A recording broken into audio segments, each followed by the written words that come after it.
Welcome to RK news. నేను సుజాత. ముందుగా bulletin లోని హెడ్లైన్స్.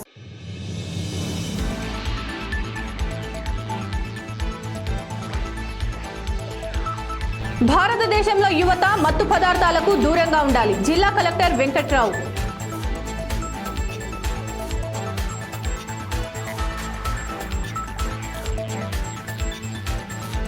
కోడేరు మండలం ఎత్తెం గ్రామంలో నెలకొన్న కరెంటు సమస్య పరిష్కారం కోసం రోడ్డెక్కిన ప్రజలు.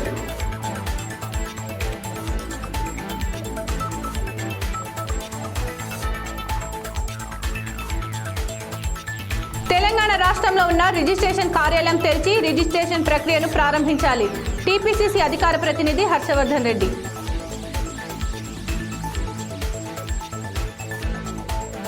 భారతదేశంలో యువత మత్తు పదార్థాలకు దూరంగా ఉండి నవ సమాజాన్ని నిర్మించాలని మహబూబ్ నగర్ జిల్లా కలెక్టర్ ఎస్ వెంకట్రావు అన్నారు.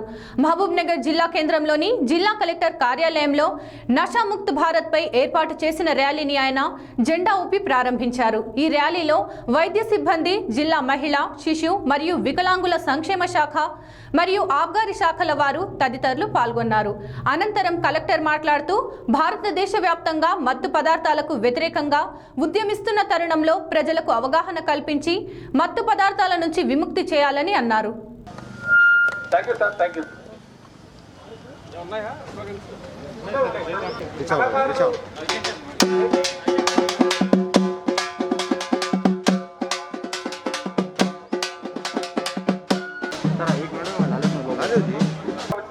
జిల్లా కలెక్టర్ గారిని కార్యక్రమాన్ని మాట్లాడాల్సిందిగా కోరుతున్నాం.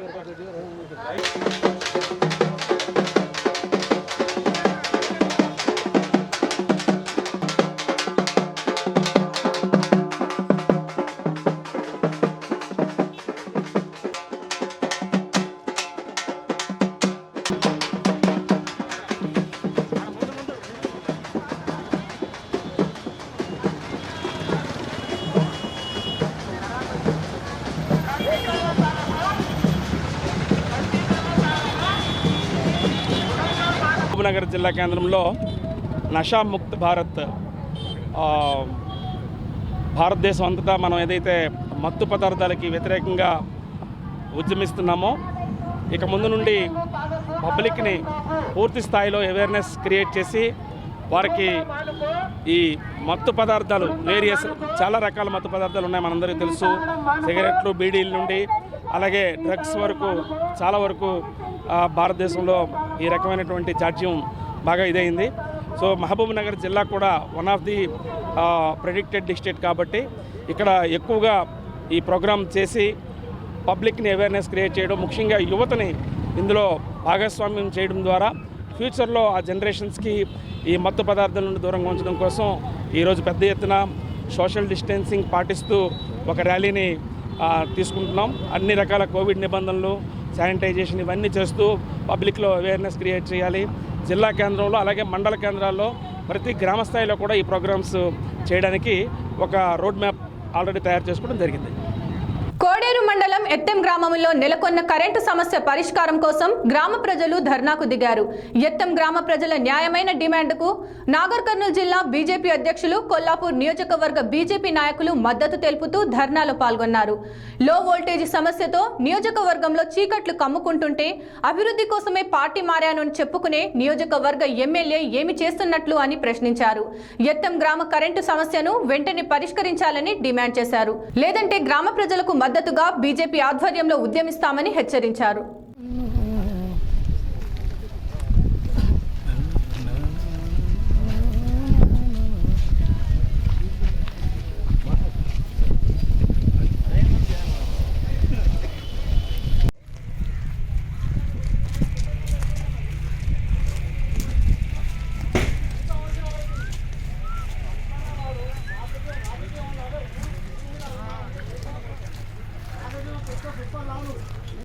ప్రజెంట్గా ఉన్న వాళ్ళు అర్థం చేసుకోలేకపోతున్నారు. మా రైతులు పడే ఇబ్బందులు కానీ, ప్రజలు పడే ఇబ్బందులు కానీ, ఎంత ఇబ్బందులు అంటే అసలు మాకు తెలియలేని కష్టాలు. మాకు 2 సంవత్సరాల నుండే మాకు ఇంత ఇబ్బంది ఉన్నాక తెలుస్తుందంటే 10 సంవత్సరాలని స్టేషన్ కట్టి అని తెలుస్తలేదా? వచ్చిన రాజకీయ నాయకులకు కానీ, అయిన ఎమ్మెల్యేలకు కానీ, ఎంపీలకు కానీ, ఎవరికైనా మంత్రులకు కానీ తెలుస్తలేదా ఇక్కడ ఉన్న ప్రాబ్లము? ఎన్నిసార్లు వివరించాలి? సంవత్సరం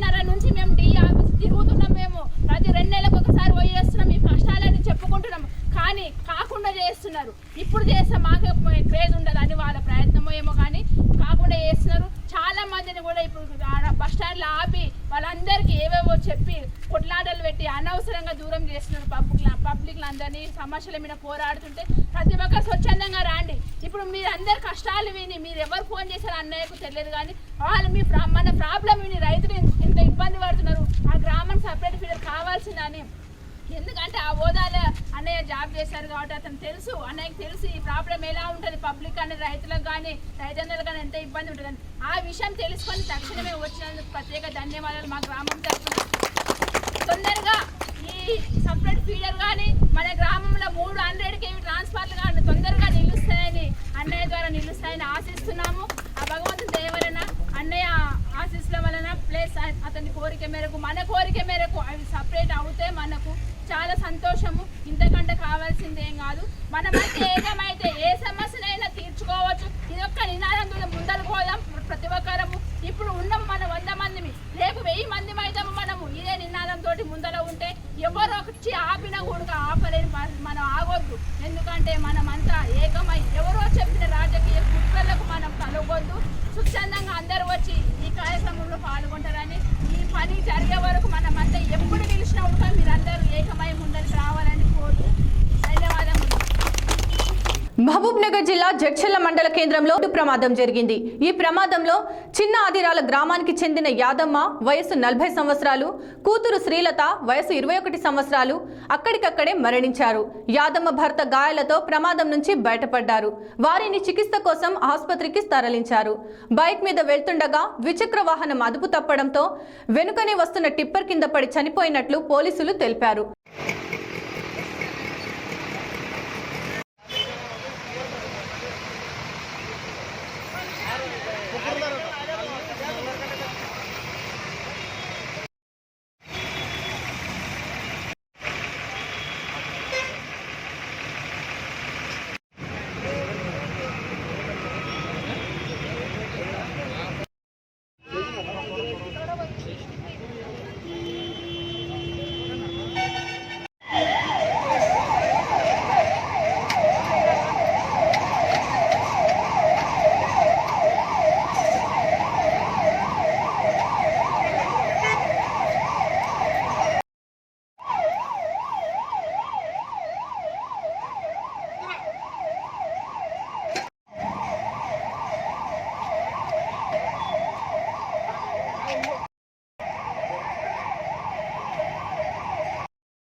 రైతు వ్యతిరేకమైన 3 వ్యవసాయ చట్టాలను రద్దు చేయాలని పోరాటం నిర్వహిస్తున్న రైతులపై కేంద్ర ప్రభుత్వం దమనకాండ నిరసిస్తూ ఐఎఫ్టియు ఏఐకేఎంఎస్ ఆధ్వర్యంలో పెద్దపర్ల గ్రామంలో ప్రధానమంత్రి నరేంద్ర మోడీ దిష్టిబొమ్మ దగ్ధం చేశారు. ఈ కార్యక్రమానికి ఏఐకేఎంఎస్ జిల్లా సహాయ కార్యదర్శి కనకరాయుడు అధ్యక్షతన వహించగా ఐఎఫ్టియు జిల్లా అధ్యక్షులు ఎస్ కిరణ్, పీవైఎల్ జిల్లా అధ్యక్షులు ఈశ్వర్ పాల్గొని ప్రసంగిస్తూ గత 5 రోజులుగా దేశ రాజధాని చుట్టూ కోట్లాది మంది రైతులు రైతు వ్యతిరేకమైన 3 వ్యవసాయ చట్టాలను రద్దు చేయాలని నిరసనలు చేపట్టారు. గడ్డ కట్టే చలిని సైతం లెక్క చేయకుండా రైతాంగం ఎదురు నిలిచి పోరాడింది. తల వంచిన ప్రభుత్వం చర్చల పేరుతో కాలయాపన చేస్తుందన్నారు. వెంటనే వ్యవసాయ చట్టాలను రద్దు చేయాలని డిమాండ్ చేశారు. రైతుల మధ్య చీలికలు తీసుకొచ్చి రైతుల్ని మొత్తం కూడా విభజన చేసేటటువంటి ప్రయత్నాలు ఈ యొక్క తాత్సారంలో జరుగుతూ ఉన్నాయి. ఇది చాలా నిరంకుశమైన విషయం. రైతుల డిమాండ్ స్పష్టంగా ఉన్నది. ఇది రైతు ప్రభుత్వమే అయితే తప్పకుండా రైతులు ఏం కోరుకుంటున్నారు ఈరోజు అంటే రైతులు ఈ 3 వ్యవసాయ బిల్లుల్ని రద్దు చేయాలని చెప్పి మాట్లాడుతూ ఉన్నారు. ఆ రద్దుకు సంబంధించిన విషయం ఆలోచన చేయకుండా మేము కమిటీ వేస్తాం, పరిశీలన చేస్తాం, ఆలోచన చేస్తామని ఈ యొక్క కాలాన్ని గడపడం కోసం, ఈ కాలాన్ని ఇక ముందుకు తీసుకుపోవడం కోసం ఈ ప్రయత్నం జరుగుతూ ఉన్నది. దీనికి మొత్తం కూడా వ్యతిరేకిస్తూ ఈరోజు రైతాంగం అంతా కూడా పంజాబ్, హర్యానా, ఈరోజు ఉత్తరప్రదేశ్ నుంచి వేలాది మంది రైతులు ఢిల్లీ నగరానికి చేరుకొని ఉన్నారు. ఇట్లా ప్రతి రాష్ట్రాల నుంచి ఢిల్లీ నగరానికి చేరుకుంటున్నారు. తెలంగాణ రాష్ట్రం నుంచి కూడా రేపో మాపు పోయే పరిస్థితి ఉంది అనేటటువంటి విషయాన్ని కూడా మనం అర్థం చేసుకోవాల్సిన అవసరం ఉంది. ఇదివరకే మనకు తెలిసిన రైతులంతా కూడా లేదా సానుభూతి పరులంతా కూడా లేదా మద్దతుదారులంతా కూడా నాకు నిన్న మొన్న ఫోన్ చేసి మనం ఫ్లైట్లో వేసుకొని పోయేద్దాము, ఢిల్లీలో కనీసం 2 నినాదాలను ఇచ్చొద్దాము, ఆ రైతుల యొక్క పోరాట స్ఫూర్తిని మనం తీసుకున్నామని చెప్పి చాలామంది టీచర్లు మేధావులు అందరూ కూడా మాతో మాట్లాడుతున్నటువంటి పరిస్థితి ఉంది. అది రేపో మాపో ఖచ్చితంగా ఢిల్లీ ఫ్లైట్ తీసుకొని పోయే అవకాశాలు కూడా ఉన్నాయనేటటువంటి విషయాన్ని కూడా ఈ సందర్భంగా నేను తెలియజేస్తా ఉన్నాను. ఇక్కడనే కాదు, ఎక్కడ దేశాన మొత్తం కూడా అన్ని రాష్ట్రాలలో ఈరోజు రైతులంతా కూడా ముక్త కంఠంతో 3 వ్యవసాయ బిల్లులు వెంటనే రద్దు చేయాలి, రద్దు చేయకపోతే వినే మాటనే లేదనేటటువంటి కంకణంతో కూర్చున్నారు. కనుక ఇక్కడ డిమాండ్ చేసే విషయం కూడా ఏంటంటే మొత్తం రద్దు చేయాలి. ఆ ఒక ఘర్షణలో, ఆ కొట్లాటలో లేదా ఆ పోరాటంలో చనిపోయినటువంటి రైతుకు సంబంధించినటువంటి విషయం ₹1,00,00,000 ఎక్స్గ్రేషియా కూడా కేంద్ర ప్రభుత్వం ప్రకటించాల్సిన అవసరం ఉంది. ఎందుకంటే కరోనా బారిన సంబంధించినటువంటి పడ్డ వాళ్ళకి ఆల్రెడీ ₹1,00,00,000 ప్రకటించింది, కానీ పోరాట స్ఫూర్తితో చనిపోయిన రైతుకు తప్పకుండా ₹1,00,00,000 ఎక్స్గ్రేషియా చెల్లించాలని చెప్పి కూడా ఈ సందర్భంగా మేము డిమాండ్ చేస్తూ ఉన్నాం. అందుకే రైతు వ్యతిరేకంగా తెచ్చినటువంటి 3 వ్యవసాయ బిల్లుల్ని మొత్తం కూడా రద్దు చేయాలి, రైతులకు కూడా రక్షణ కల్పించి తీసుకొచ్చిన ఢిల్లీ రైతులపై కేంద్ర ప్రభుత్వం దాడి చేయడం బీజేపీ ప్రభుత్వం డౌన్ డౌన్, బీజేపీ ప్రభుత్వం డౌన్. సిగ్గు ఢిల్లీ రైతులపై కాల్పులు చేయడం సిగ్గు ఢిల్లీ ప్రభుత్వంపై లాఠీ చార్జ్ చేయడం సిగ్గు. ఆదుకోవాలి ఢిల్లీలో. తెలంగాణ రాష్ట్రంలో ఉన్న రిజిస్ట్రేషన్ కార్యాలయం తెరిచి రిజిస్ట్రేషన్ ప్రక్రియను ప్రారంభించాలని టీపీసీసీ అధికార ప్రతినిధి హర్షవర్ధన్ రెడ్డి డిమాండ్ చేశారు. మహబూబ్ నగర్ జిల్లా కేంద్రంలో ఏర్పాటు చేసిన మీడియా సమావేశంలో ఆయన మాట్లాడుతూ రిజిస్ట్రేషన్ కార్యాలయాలు మూసివేసి 90 రోజులు గడుస్తున్నా ఇప్పటి వరకు తెరవకపోవడం పట్ల ప్రభుత్వానికి చిత్తశుద్ధి లేదని, దీనివల్ల చాలా మంది ఆర్థికంగా తీవ్ర ఇబ్బందులు ఎదుర్కొనే పరిస్థితి వస్తుందన్నారు. ధరణి పోర్టల్ పేరిట దళారీ వ్యవస్థను రూపుమాపుతామని చెప్పిన ముఖ్యమంత్రి ఇప్పటి వరకు ధరణి కోటాను ఎందుకు రూపకల్పన చేయలేదని ప్రశ్నించారు. పెరిగిన సాంకేతికతను ప్రభుత్వం తమకు అనుకూలంగా మార్చుకోలేక ప్రజలను తీవ్ర ఇబ్బందులకు గురి చేస్తోందని మండిపడ్డారు. రాష్ట్రంలో ఉన్నటువంటి రిజిస్ట్రేషన్ ఆఫీసులను వెంటనే తెరిచి రిజిస్ట్రేషన్ల ప్రక్రియ ప్రారంభించాలి. సెప్టెంబర్ 7వ తారీఖున మూయబడ్డటువంటి రిజిస్ట్రేషన్ ఆఫీసులు ఇవాళ 90 రోజులు పూర్తి కావస్తున్నా తెరవబడకపోవడం వల్ల అనేక మంది ఆర్థిక ఇబ్బందులకు గురవుతున్నారు. సెప్టెంబర్ 7న మూసేటప్పుడు ధరణి పోర్టల్ను తీసుకొచ్చి ఈ యొక్క భవనాలను కానివ్వండి, కమర్షియల్ ప్లాట్లను కానివ్వండి, భూములను కూడా ధరణి పోర్టల్ కిందికి తీసుకొచ్చి దళారీలు లేకుండా ఎక్కడ కూడా రిజిస్ట్రేషన్ ఆఫీసుల్లో అవకతవకలు జరగకుండా ఒక కొత్త వ్యవస్థను తీసుకొస్తామని చెప్పినటువంటి ముఖ్యమంత్రి గారు 90 రోజులు అవుతుంది, మరి ఇవాళటికి కూడా మీరు ఆ కొత్త వ్యవస్థను ఎందుకు రూపకల్పన చేయలేకపోయారు? పెరిగినటువంటి సాంకేతిక పరిజ్ఞానాన్ని మీకు అనువుగా మార్చుకోలేకపోవడం వల్ల ఇలా అనేక ఇబ్బందులు ఎదురవుతున్నాయి. ముఖ్యంగా రాష్ట్రానికి రావాల్సినటువంటి లక్షల కోట్ల రెవెన్యూ ఈరోజు రాకుండా ఆగిపోయినటువంటి వైనం. రిజిస్ట్రేషన్ స్టాంపులు అయితేనేమి, స్టాంప్ డ్యూటీ ద్వారా వచ్చే ఆదాయం అయితేనేమి మొత్తంగా కూడా తగ్గిపోయినటువంటి పరిస్థితి ఈరోజు రాష్ట్రంలో నెలకొన్నది. ఎక్కడ కూడా ఒక కొత్త వ్యవస్థను తీసుకురావాలనుకున్నప్పుడు ఆ కొత్త వ్యవస్థకు సంబంధించినటువంటి మోడల్గా కొన్ని యూనిట్లను లేదా కొన్ని రిజిస్ట్రేషన్ ఆఫీసులను ఎంపిక చేసుకొని ఆ ఎంపిక చేసుకున్నటువంటి రిజిస్ట్రేషన్ ఆఫీసుల్లో కూడా తక్కువ మోతాదులో రిజిస్ట్రేషన్ను జరిగే ఆఫీసులను ఎంచుకొని అక్కడ ఈ కొత్త మోడల్ను మనం ప్రవేశపెట్టి అక్కడ మంచి ఫలితం వస్తే దాన్ని మొత్తంగా రాష్ట్రానికి అనుసంధానం చేయడం ఒక పరిపాటిగా ఉండాలి. కానీ మొత్తంగా రాష్ట్రంలో ఉన్నటువంటి 119 రిజిస్ట్రేషన్ ఆఫీసులను ఏకకాలంలో ముందస్తుగా చెప్పకుండా మూసివేయడం వల్ల, ఇవాళ రిజిస్ట్రేషన్లు రద్దు చేయడం వల్ల అంతకన్నా ముందు క్రయాలు విక్రయాలు జరిగినటువంటి ప్లాట్లైనా, భవనాలైనా, అపార్ట్మెంట్లలో ఉన్నటువంటి ఫ్లాట్స్ అయినా, ఒక పిల్లల పెళ్ళిళ్ళు పెట్టుకున్నటువంటి వాళ్ళు, అనారోగ్యం కోసం ట్రీట్మెంట్ తీసుకుందాం అనుకున్నటువంటి వాళ్ళు లేదా పిల్లలను ఉన్నత చదువులు చదివించాలనుకున్న వాళ్ళు ప్లాట్లను అమ్మడము, లేదా కొంతమంది అప్పో సప్పో తెచ్చి ప్లాట్లు లేదా ఇండ్లు కొన్న వాళ్లకు ఇటు రిజిస్ట్రేషన్ కాక అక్కడ వడ్డీలు పెరుగుతూ ఇటు అమ్ముకుంటే వచ్చే డబ్బుతో పిల్లల పెళ్ళిళ్ళు చేసి చదివించుకుందామన్న వాళ్ళకు డబ్బు రాక అమ్మిన వాళ్ళు, కొన్నవాళ్ళు, వ్యవస్థ, రెవెన్యూ, రిజిస్ట్రేషన్ సొసైటీ, స్టాంపు డ్యూటీల కొనుగోలు లేక ఇవాళ అస్తవ్యస్తమైనటువంటి పరిస్థితి. ఇవాళ రాష్ట్రంలో ఈ 3 నెలల్లో లక్షలాది వివాహాలు జరిగినాయి.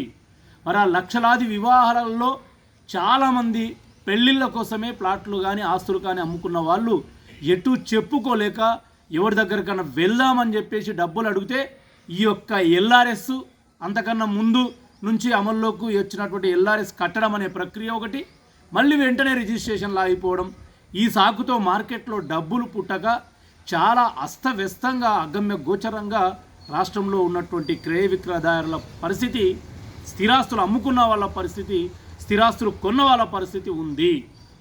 సరాసరిగా 119 రిజిస్ట్రేషన్ ఆఫీసుల్లో రోజుకు 10 నుంచి 11 వేల రిజిస్ట్రేషన్లు జరుగుతూ ఉండేను. మరి ఆ 10-11 వేల రిజిస్ట్రేషన్ల ద్వారా గవర్నమెంట్కి వచ్చే స్టాంపు డ్యూటీ ఆదాయం కానీ, ఆ క్రయ విక్రయాల లావాదేవీల వల్ల వచ్చేటటువంటి ట్రాన్సాక్షన్ వల్ల వచ్చే ఆదాయం కానీ ఈరోజు పడిపోవడం జరిగింది. ఇప్పటికైనా కోర్టులో కేసు ఉంది, నిన్న 3వ తారీఖు తేలుతుందనుకుని అందరూ ఆశతో ఎదురు చూస్తే అది 8వ తారీఖు పోస్ట్పోన్ కావడం జరిగింది.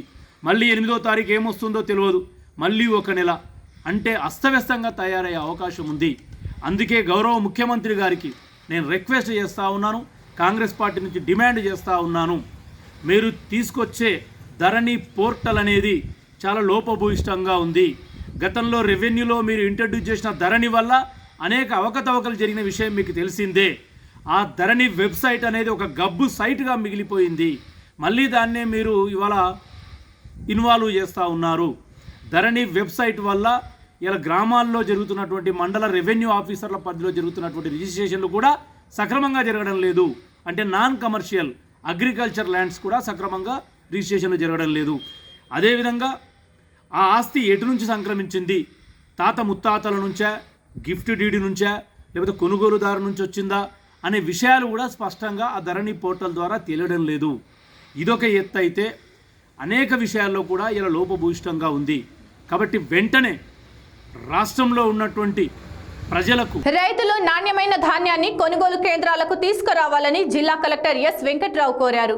శుక్రవారం ఆయన భూత్పూర్ మండలం ఇప్పలపల్లి గ్రామంలో ఏర్పాటు చేసిన వరి ధాన్యం కొనుగోలు కేంద్రాన్ని ఆకస్మికంగా తనిఖీ చేశారు. ధాన్యం కొనుగోలు కేంద్రానికి వచ్చిన ధాన్యాన్ని పరిశీలించి ధాన్యం రకాన్ని రైతుల ద్వారా అడిగి తెలుసుకున్నారు. ధాన్యంలో తాలు, మట్టి పెళ్లలు, ఇతర చెత్త ఉండడాన్ని గమనించిన కలెక్టర్ ధాన్యాన్ని ఆరబెట్టి ఎలాంటి చెత్త లేకుండా శుభ్రంగా తీసుకురావాల్సిన అవసరం ఉందని తెలిపారు. ఈ విషయంపై రైతులకు అవగాహన కల్పించాలని ఆయన సూచించారు. పక్కనే ఉన్న రైతులతో మాట్లాడుతూ సాగు చేసిన వరి రకం, ఇతర వివరాలను అడిగారు. తాము తీసుకువచ్చింది R&R వరి రకం అని, వరితో పాటు పెరిగే కొన్ని రకాల గడ్డి విత్తనాలు ధాన్యం నుండి వేరు చేయడం ఒక్కోసారి ఇబ్బందికరమని వారు కలెక్టర్కు తెలియజేశారు.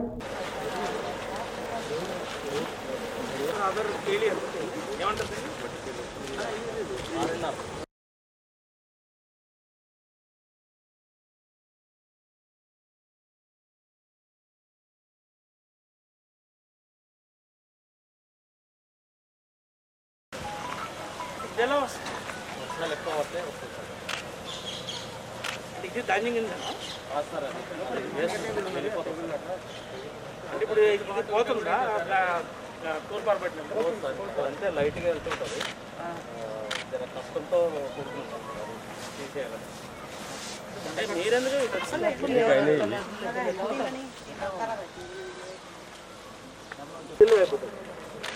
అంటే మిల్లర్స్ కటింగ్ అంటుంది, అది పెద్ద ప్రాబ్లం.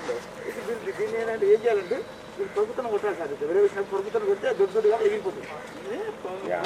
మ్యాక్సిమం పోవు సార్, మ్యాక్సిమం పోవు.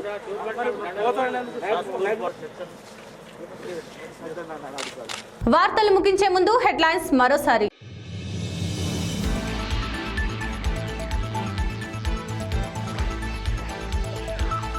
భారతదేశంలో యువత మత్తు పదార్థాలకు దూరంగా ఉండాలి, జిల్లా కలెక్టర్ వెంకట్రావు.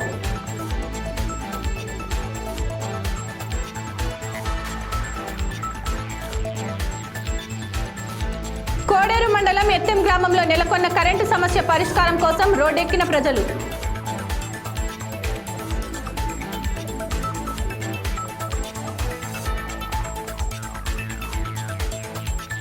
తెలంగాణ రాష్ట్రంలో ఉన్న రిజిస్ట్రేషన్ కార్యాలయం తెరిచి రిజిస్ట్రేషన్ ప్రక్రియను ప్రారంభించాలి.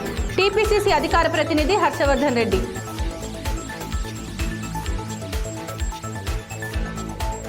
ఇవి వాటి వార్తలు. మరిన్ని వార్తలకై చూస్తూనే ఉండండి ఆర్కే న్యూస్. ప్రతి దృశ్యం ప్రజాపక్షం.